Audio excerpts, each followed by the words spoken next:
Who are the Jews? Who are the Jews? We are, as Simon Dubnow named us, the historical nation of all times. Not ancient, not modern, but both. Dubnow, the Russian Jewish historian and political thinker of the late 19th and early 20th century, who championed Jewish autonomy and wrote one of the first comprehensive modern histories of the Jewish people, argued that we are part of an unbroken thread which runs through the ancient civilization of Egypt and Mesopotamia down to the present day. The Jewish American poet Emma Lazarus also wanted to know, who are the Jews? She explored this question in her late 19th century poem, Gifts, which places the Jewish people alongside the great empires of history. "O world God, give me wealth," the Egyptian cried. His prayer was granted. High as heaven, behold, palace and pyramid, the brimming tide of lavish Nile washed all his land with gold. Armies of slaves toiled ant-wise at his feet. Seek a pharaoh today, or his people today, and all you will find, she says, rust and the moth, silence and dusty sleep. "O world God, give me beauty," cried the Greek. His prayer was too granted. All the earth became plastic and vocal to his sense. The lyre was his, the play of diamond-pointed thought and golden tongue. Yet what is left of ancient Greeks? A broken column and lute unstrung. "O world God, give me power," the Roman cried. His prayer was granted. The vast world was chained, a captive to this chariot of his pride. The blood of myriad provinces was drained to feed that fierce, insatiable red heart. Within, the burrowing worm had not its home. Now, she writes, a roofless ruin stands where once abode the imperial race of everlasting Rome. Wealth is not eternal. Beauty is not eternal. Power is not eternal. The poem then closes with a meditation on the Jewish people's enduring legacy of spirit. "O Godhead, give me truth," the Hebrew cried. His prayer was granted. He became the slave of the idea. Beauty he hath forsworn, and wealth and power. Seek him today and find in every land. No fire consumes him, neither floods devour. Immortal through the lamp within his hand. What is it? What is it that has made us immortal, eternal? Surely, not just our historical yielding of wealth, beauty, and power. What is it that gives us our long memory? A memory of, quote, of a longer continuity as a community than any other which has survived, in the words of Isaiah Berlin. Who are the Jews? We are a people of history. But for much of the last half century, we have been in a relatively unprecedented lull, an unprecedented lull within Jewish history. We have looked back at it, remembered it, as if there is a book called Jewish history that we can take off the shelf and learn it all. Destruction of the temple, scattered. Babylonia exiled but imagined a new Judaism. Spanish Inquisition hid but survived. Crusades and pogroms diminished but survived. Emancipation emerged. Immigration to new countries thrived. Holocaust survived, barely, but survived. 1948, independence. 1967, victorious. 1973, a shadow. And now, we are back in history, living it, seeing it move so quickly, wondering how it will be written, wondering how it will change us. And this is the question that haunts me. This is why I am asking you this question tonight. On my first Kol Nidrei here at City Shul, a question about the very essence of who Jews are. When I would so much rather be speaking about the themes and the ideas of the season rather than moral and communal crises. When I'd prefer to speak about the future of the relationship that we are just beginning. But my job, the job of a responsible rabbi, is to speak in search of the truth. It is to struggle and grapple and share pain and hope and to do all of this out loud, which is what I aspire to do this evening, speaking for myself. Not to tell others what to think, but to share out loud how I have been thinking.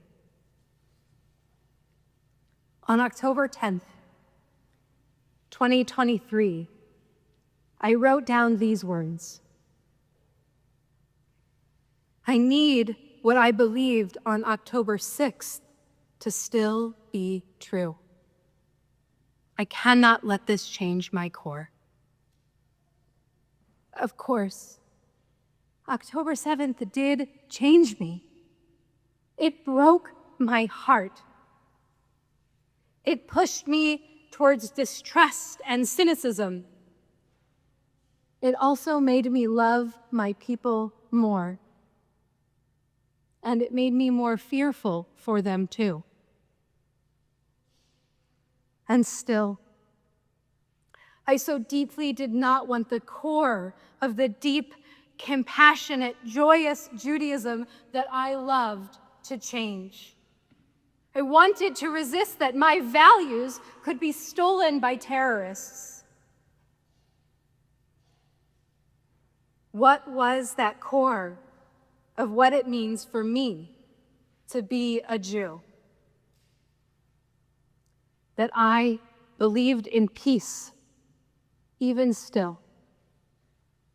That the Zionist project is a miracle. That the Jewish people, even in all our messy complexity, are still bound together as a people by covenant, memory, and responsibility in a remarkable cultural mosaic, and that I feel connected to and responsible for every member of that mosaic.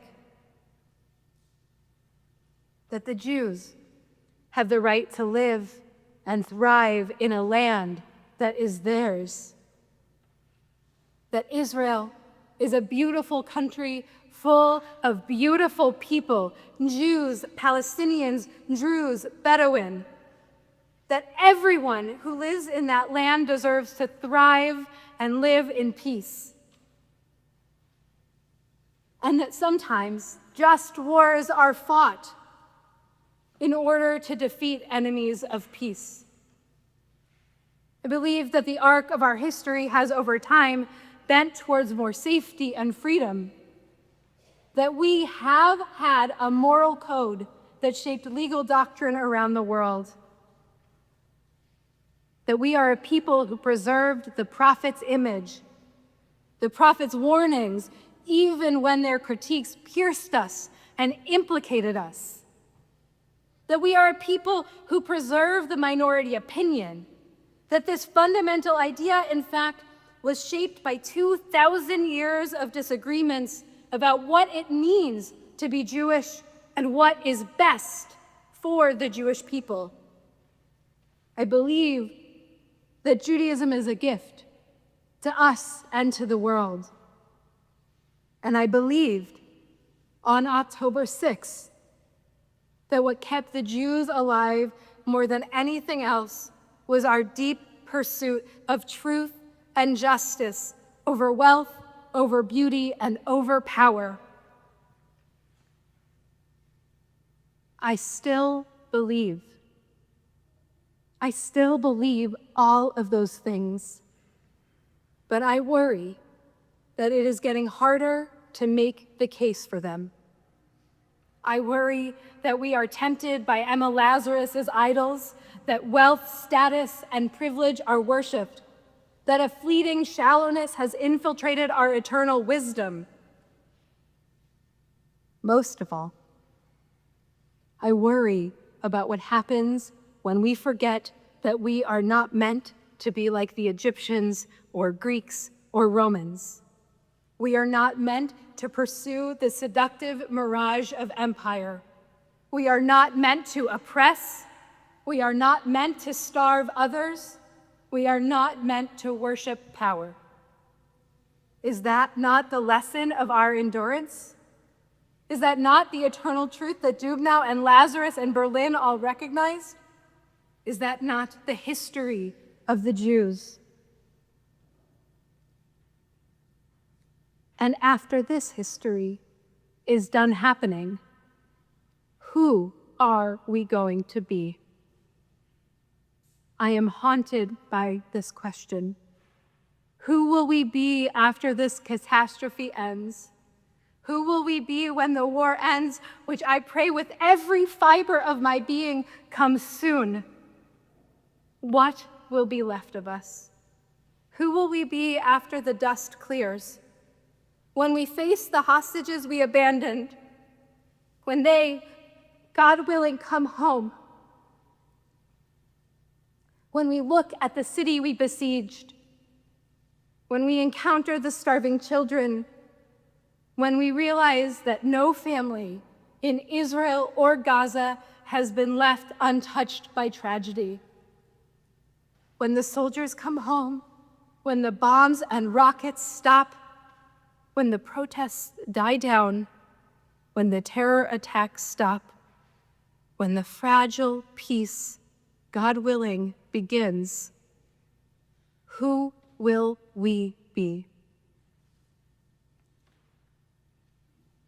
Former Chancellor of the Jewish Theological Seminary, Rabbi Dr. Ismar Schorsch, escaped from Germany after his father was taken to Buchenwald on Kristallnacht. He spoke a few weeks ago. I am deeply mindful that we need to live Judaism long after this crisis in Israel is Jewish history. And I ask myself, he says, what will be the nature of the Judaism by which we define ourselves after this debacle? And I must say that I am distressed at what people will identify as Judaism, which I find intolerable. What I have been disturbed by is the largely religious silence on the present catastrophe unfolding. The voice of religion is inaudible. We must muster the courage to defend Judaism, he tells us. So as honest as I can be, as open-hearted as I can be, I want to make the case for the Judaism I believe in, for who I believe the Jews are and who we can be. I want to be Emma Lazarus's torchbearer, beholden to our ideas and ideals. First, from the very beginning, the story of Judaism does not start with the Jews. It begins with all of humanity. The underlying ethic of Torah, Rabbi Yitz Greenberg wrote, is that every human being, regardless of gender, race, skin color, nationality, or religion, is created in the image of God and endowed accordingly with three fundamental dignities: infinite value, equality, and uniqueness. We are a people that links our lineage to the lineage of all other humans, forever intertwined with every single soul, so that the Mishnah teaches us no one is able to say, my ancestry is greater than your ancestry. Each human of infinite worth and infinite value. In his stunning new book, the Israeli scholar Tomer Persico explores how this idea of being created in God's image shaped Western civilization. He writes, there can be no overstating the revolutionary importance of the principle that human beings share God's image. This likeness of God imprinted in humans distinguishes and empowers them. There is a fundamental basic equality shared by all of humanity, which was not common in the ancient world. This truth distinguished us from the Egyptians and from the Greeks, who believed that from their creation, humans were meant to be different from each other and thereby unequal. Some were meant to be gods. Some were meant to be rich. Some were meant to rule, and some to be slaves. This was the order of the world. The Genesis account gives the gift of human equality to the world, a different human order which empowers each and every member of humankind. This single idea birthed the Enlightenment, birthed the French Revolution, birthed the modern liberal world, birthed democracy, and the fights for civil and human rights. Our book did that. Our book did that. Our people, by holding fast to it, believing in it, did that. We cannot lose it. Our belief that each human is of infinite value. This is why we teach that redeeming captives is the greatest mitzvah, that there is no greater mitzvah, teaches the Rambam. That every moment that one delays in freeing captives is considered to be tantamount to murder, the Shulchan Aruch says. This is why we must turn towards and face suffering rather than harden our hearts to it. Why homelessness, starvation, and other oppressions and indignities, no matter who is suffering from them, should be seen as a desecration of the divine. Because if we lose this core idea, who are we? Who are the Jews? The Jews are, in Rabbi Leo Beck's words, the great nonconformist of history, its great dissenter. We existed for that very purpose, to think, to ponder, and investigate. Judaism has, as Greenberg wrote, injected a restlessness in the bloodstream of humanity, a rejection of the status quo so full of inequality and injustice. Is this the world that God desired? Is this the world we desire? Where shall justice be found? The Jews have always been a minority, as Beck wrote, but a minority is compelled to think. That is the blessing of its fate. It must always persist in a mental struggle for that consciousness of truth, which success and power comfortingly assure to rulers and their supporting multitudes. The conviction of the many is based on the weight of possession. The conviction of the few is expressed through the energy of constant searching and finding. This inner activity becomes central to Judaism. We are a people of insatiable curiosity. We are restless. The promised land is always on the horizon. There is always more to do and more to be. We are not a people who accept the status quo, to whom history happens. We are a people who, as Isaiah Berlin puts it, seeped in history. No other peoples has such an intense, pervasive, and continual sense of history as something that shapes every action and thought. We are the people whose temple was destroyed and who decided to imagine what something new could be. We are people who were exiled from Jerusalem and who decided to build the city of Yavne. And so how will this sense of history shape our actions and thoughts today, now? We have to ask, what truths have we turned away from in the last 2 years because they have simply been too heartbreaking? I know I struggled to face the truth that Israel, the place that was meant to protect us, failed on October 7th. The truth that Israel's leaders continue to fail our hostages. The truth that courageous women rang the alarms and were ignored by those in charge. I know I struggled with what it meant that the very people who believed most deeply in peace were the first ones slaughtered by Hamas. I know that I let the fact that Hamas lies and manufactures numbers keep me from acknowledging the tragedy of every single innocent life lost, that there are so many innocent Palestinians who have died. I know that I scrolled past pictures of the devastation in Gaza because it was too much to bear on a weekday morning. I know that I have dismissed or downplayed or explained away anti-Semitism out of my fear that the world will just disappoint me again. I have turned away from the truth out of stubbornness, moral exhaustion, and fear. But if truth is the great torch that we carry, the torch that sustains us, truth, not wealth or beauty or power, truth, then we have to be able to face it.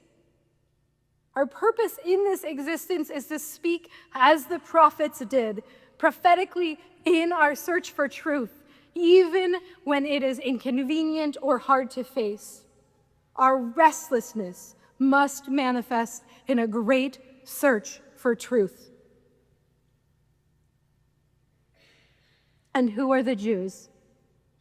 The Jews are a people who sing on Hanukkah, the festival which celebrates a military victory, not by might, not by power, but by spirit. We survived because we cast our lot not with wealth or power, but with a shared set of ideas. Instead of power, Jews put ideas at their center, unlike the Romans, who, as Lazarus reminds us, waged war to feed that fierce, insatiable red heart. We do not worship power. We do not glorify war. The peacetime prayer must be peace, and the wartime prayer must be peace. Last year, I was rereading the story of David and Goliath in the book of Samuel. And I recalled something that most of us miss in that famous tale of the underdog and the giant. Jews love underdogs.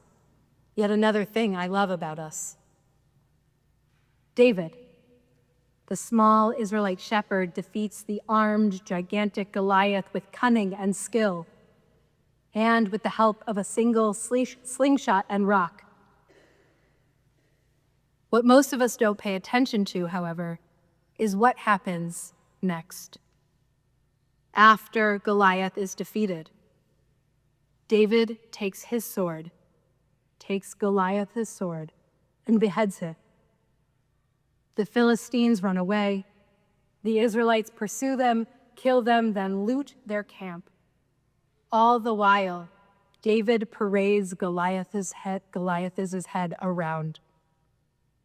And in that moment, David becomes Goliath. And this is the reason that our texts give for why David is not permitted to build the temple, the holy temple, because he is a man of war and bloodshed. It would have been enough to defeat Goliath. It would have been enough to lead the charge to drive the Philistines away forever. It would have been enough even to behead him. But it is his parade, his glorification of power, that makes him unworthy of building a holy space. I want to be clear. Power is not bad, and Judaism is not opposed to power. The moral of David and Goliath is also that Goliath should be destroyed, that Philistines, the paradigmatic embodiment of an enemy who are brazen in their hatred of Israel, should be confronted with strength. Should be confronted with strength. There is nothing wrong or immoral about upholding the idea of a strong army, which is meant to protect Jewish self-determination and all of Israel's inhabitants. What I worry about when I ask who are the Jews is what happens when we forget our history, when we turn ourselves into Goliath, when we turn ourselves into Rome. And even if peace comes today, which I pray is getting closer, perhaps has even happened as we have been sitting here tonight, I am still deeply concerned about the glorification of power. I am deeply concerned about a nation which says that it seeks to be a super Sparta, which says only with might, only with power may we live. This is the ethos of the Netanyahu government, the minister of defense that celebrates that Gaza is burning, soldiers reading Torah in Gaza using their rifles as their yad, as their Torah pointer, food and aid used as a strategic tool rather than as sustenance, using Hamas's abhorrent treatment of their own people to justify acting the same way, attempting to assassinate peace deal negotiators. All of this is what Bibi means when he says he wants Israel to be a super Sparta, a Sparta nation which would be cut off from the rest of the world. This is not just a military tactic or a political strategy. This, Yossi Klein Halevi suggests, is an attempt to change our very identity. The most elemental meaning of Sparta, he says, is a nation that lives by the sword and whose identity, deepest identity, is of the warrior. Now, he continues, if you look at the history of Israel, we avoided that identity. When we created the state 3 years after the Holocaust, it would have in some ways made sense for us to become Sparta nation. Not only were we coming out of the Holocaust, but we were going from the Holocaust into permanent existential war.